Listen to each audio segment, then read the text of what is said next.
இந்த மந்திரங்கள் அப்படின்றது எல்லா மந்திரமுமே பலிக்குமா, இல்லை மந்திரம் சொல்றதுனால நன்மை கிடைக்குமா? இன்னொரு வாட்டி கேள் கிருஷ்ணா. அதாவது மந்திரங்கள் சொல்றது, இன்னொரு வாட்டி சொல்லு கிருஷ்ணா. மந்திரம் இப்போதான் கரெக்டாக சொல்லியிருக்கீங்க. ஃபஸ்ட்டு சொல்லும் போது என்ன கேட்டீங்க தெரியுமா? மந்திரம் சொன்னால் பலன் கிடைக்குமா? மந்திரம் மந்திரம் அந்த ரெண்டுக்கு உள்ள வித்தியாசம். மந்திரம் ஓகே, மந்திரங்கள் சொல்வதனால மந்திரம் சொன்னா பலன் தராது. மந்திரம் சொன்னாதான் மந்திரம் சொன்னா பலன் தரும். Very simple. ஓகே சுவாமிஜி. மந்திரம் என்பது என்னன்னா, கோபத்துக்கு மந்திரம்னு பேரு, ஓகே. பொறாமைக்கு மந்திரம்னு பேரு. மந்திரம் மந்திரம் கோபப்படுறோம் பாருங்க, அதுக்கு பேர் மந்திரம். பொறாமைக்கு மந்திரம்னு பேரு, சோம்பேறித்தனத்துக்கு மந்திரம்னு பேரு. ஆனால் அதுக்கு மாறா அறிவை பலப்படுத்துவதற்கு மந்திரம் என்று பேர். அந்த தீயில இருக்கு அந்த சூட்சமம். எல்லா தமிழ் வார்த்தைகளே ஐயா ஒரு எழுத்தில் தலையத்தை மாற்றிவிடும். உதாரணத்துக்கு யமபிரான் ஒருத்தனை திருத்தின்னு வரான்னு வச்சுக்கோங்க, ஒரு நல்ல பக்தன் மா மேல புள்ளி வச்சிருவான், யமபிரான் எம்பிரானா மாறிடுவான்.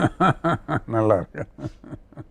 அதே ஒருத்தர் திட்டினன்னு வச்சுக்கோங்க, நீ கல்வியில பெரிய ஆளா இருந்து வந்து என்கிட்ட சொல்லாதப்பா நான் அவனை திட்டினா நீ கலவி போடான்னு சொல்லலாம். ஒரு புள்ளி தான் எல்லாமே புள்ளியும் கோடுகளெல்லாம் தான் தமிழே. தவறான உச்சரிப்பாயிடும். மந்திரம் வந்து எப்படின்னா அறியாமை, அறிவின்மை. மந்திரம் என்பது கொடுக்கிறது, அறிவு சார்ந்த விஷயமா. அப்போ இதுலேயே பொருள் இருக்குல்ல தம்பி. மந்திரம்ங்கிறது வந்து என்னன்னா, இந்த எல்லாருமே வழக்கிலேயே மந்திரம் மந்திரம் மந்திரம்னு சொல்ல ஆரம்பிச்சுட்டாங்க. மந்திரம் சொல்லணும். மந்திரம்ங்கிறது அந்த ஒவ்வொரு வார்த்தையிலையும் உருவாக்கப்பட்டது. எதுவுமே விஷயம் எதற்கு பெயர் வந்துருச்சோ, நீங்க ஏதாவது ஒன்று எனக்கு பெயர் இல்லாத சொல்லுங்களேன். பெயர் இல்லாதது ஏதாவது ஒன்று சொல்லுங்க. மனிதனுடைய வாழ்க்கையில பெயர் இல்லாதது இயல்பான வாழ்க்கையில ஏதாவது ஒன்று சொல்லுங்க.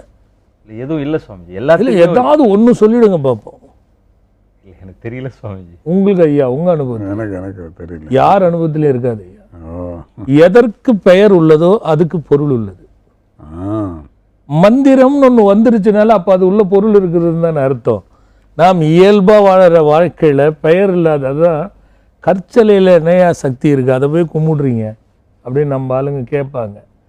கற்சிலைக்கு முன்னாடி அது கல்லாக இருந்தது, அதுக்கும் பேர் இருக்குது. கல் இல்லைன்னு அது எதுவுமே பேர் இல்லாமல் அது நம்ம கூப்பிட முடியாது. அந்த கல்லை சிலை வடிக்கும் போது அது சிலைன்னு பேர் சொல்கிறோம். ஆமாம். அது அழகு பெண் சிலை வடித்தா இது அழகு பெண் சிலை சொல்கிறோம். இது அழகு கடவுள் சிலைன்னா அழகு கடவுள் சிலை. அப்போ பெயர் வந்துருச்சுன்னா அது உள்ள பொருள் வந்துடும். பொருள் வந்துருச்சுன்னா அதுக்கு சக்தி வந்துடும்.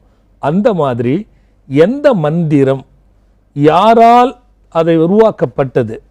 மந்திரம்னா அது ஒரு வடமொழியல், அது தூய தமிழ் மொழி. அப்போது ஒரு சில பாக்களே மந்திரமாக இருக்குது. ஒரு பாடலும் இருக்கு. மந்திரமாவது நீர் அப்படின்னு ஒரு பாடல். மந்திரம்ங்கிற பொருளுக்குள்ளேயே பாருங்க, அறிவை பலப்படுத்துவது, யோகத்தினுடைய பிடியை கொடுப்பது, இதெல்லாம் தமிழில் இருக்கிற ஆளுமை மந்திரத்துக்கு.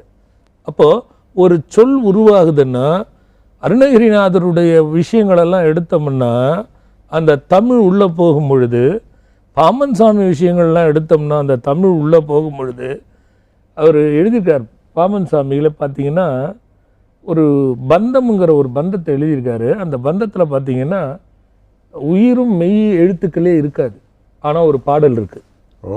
உயிர் எழுத்துக்களும் இருக்காது, மெய் எழுத்துக்களும் பதிஞ்சிருக்காது.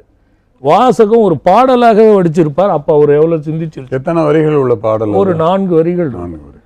4 வரிகள், ஒரு 6 வரிகள் வரும் அதில். ஸோ விக்ரமாயான்னு ஒரு பிள்ளை சொல்கிறாங்க இல்லைங்களா, மந்திரத்தின்படி உருவாக்கப்பட்டது தான் அது. அது உள்ள நிறைய இருக்குது. கண்களில் ஒரு விஷயம் இருக்குது, விக்ரம்னா அதில் ஒரு விஷயம் இருக்குது, மாயானா அதில் ஒரு விஷயம் இருக்குது. இதெல்லாம் மந்திரத்தை ஆய்வுகள் செய்து தான் அதை உருவாக்கியிருக்கு.